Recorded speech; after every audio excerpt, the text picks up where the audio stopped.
नीतीश कुमार इस बार सत्ता नहीं अपनी साख बचा रहे हैं।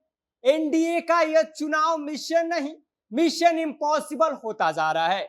70+ फॉर्मूले पर अगर बीजेपी जेडीयू ने बीटो ठोक दिया तो 9 विधायकों की कुर्सी चली जाएगी। अंदर खाने में खदबदाहट तेज है कि अब चेहरे चमकेंगे या गठबंधन बिखरेगा।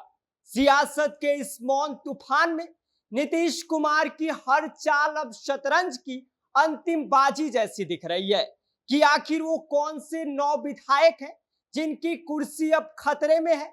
आगे हम आपको बताएंगे, लेकिन उससे पहले नमस्कार, मेरा नाम विष्णु है और आप देख रहे हैं जनता जंक्शन।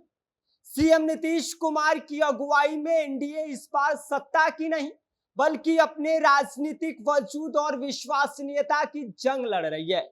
आने वाले विधानसभा चुनाव में बीजेपी जेडीयू गठबंधन के लिए यह रणभूमि किसी मिशन इम्पॉसिबल से कम नहीं लग रही है, और खासकर तब जब उम्र सीमा पर आधारित 70+ फॉर्मूले पर गंभीर मंथन चल रहा हो।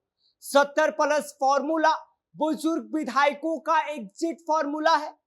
अगर यह रणनीति फाइनल हो जाती है तो एनडीए के 9 सीनियर विधायकों की कुर्सी जानी तय है। इन 9 विधायक चेहरों की विदाई से अंदरूनी खेमों में हलचल तेज हो गई है और सवाल उठ रहा है कि क्या पार्टी भविष्य की ओर बढ़ेगी या वरिष्ठता की छाव में अटक जाएगी।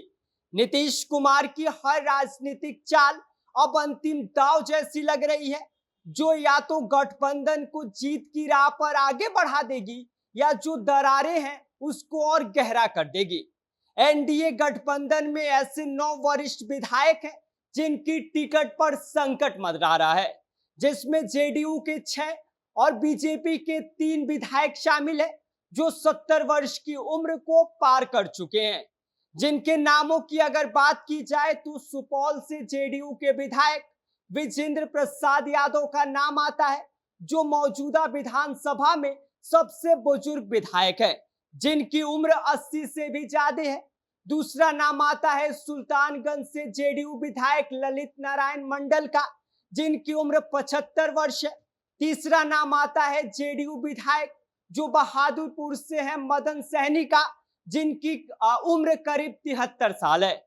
और चौथा नाम आता है बेलहर विधायक मनोज यादव का, जिनकी उम्र 70 से भी ज्यादा है। और पांचवा नाम आता है जितेंद्र कुमार राय का, जो परिहार से जेडीयू के विधायक हैं और यह भी 70 की सीमा को लांघ चुके हैं। और उसके बाद से छठा नाम आता है जेडीयू से विधायक अचिमत ऋषिकेश का, यह भी 70 के होने वाले हैं। और सातवां नाम आता है अरुण कुमार सिन्हा का, जिनकी उम्र 74 साल है और कुम्हरार से बीजेपी विधायक है।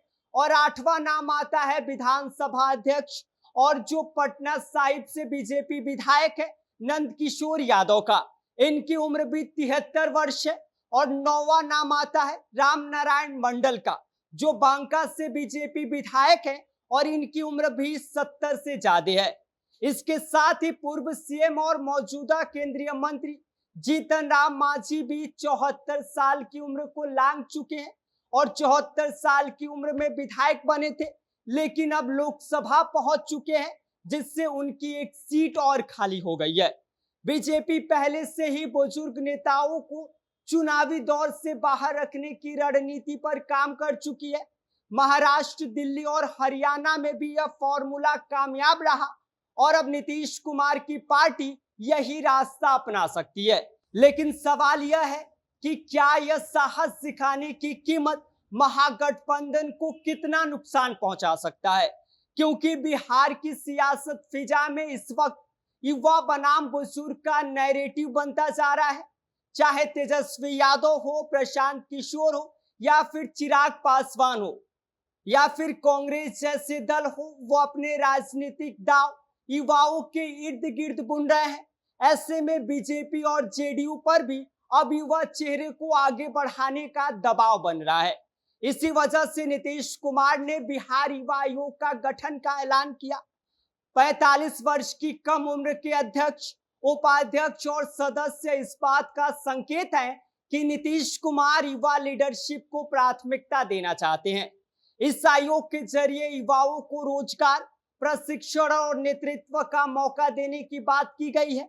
बीजेपी और जेडीयू दोनों दल अब विधानसभा सीटों का माइक्रो लेवल पर सर्वे करा रहे हैं। संभावित प्रत्याशियों की स्क्रीनिंग उम्र, कार्यशैली और लोकप्रियता और संगठन के उनके प्रति योगदान के आधार पर उनको जेडीयू या बीजेपी अपना प्रत्याशी बना सकती है। टिकट वितरण के फैसले अब केवल सीनियरिटी नहीं, सामाजिक समीकरण और ग्राउंड रिपोर्ट पर आधारित होंगे। इस बार विधानसभा चुनाव केवल सीटों की लड़ाई नहीं, बल्कि नेतृत्व के ट्रांजिशन का चुनाव होगा। नीतीश कुमार पर एक साथ दो दबाव है। एक तरफ है वरिष्ठ नेताओं को सम्मान देना और दूसरी तरफ है नई पीढ़ी को नेतृत्व सौंपना। अगर नीतीश कुमार 70+ फॉर्मूले को लागू करते हैं तो यह नीतीश कुमार की सबसे बोल्ड पॉलिटिकल मूव मानी जाएगी, लेकिन इसका असर गठबंधन की एकता और चुनावी परिणामों पर कैसा प्रभाव डालेगा, यह देखना काफी दिलचस्प होगा। बाकी इस पूरी खबर पर आपका क्या कहना है, आप क्या सोचते हैं, आप हमें कमेंट कर सकते हैं। आप देख रहे हैं जनता जंक्शन, मेरा नाम विष्णु है।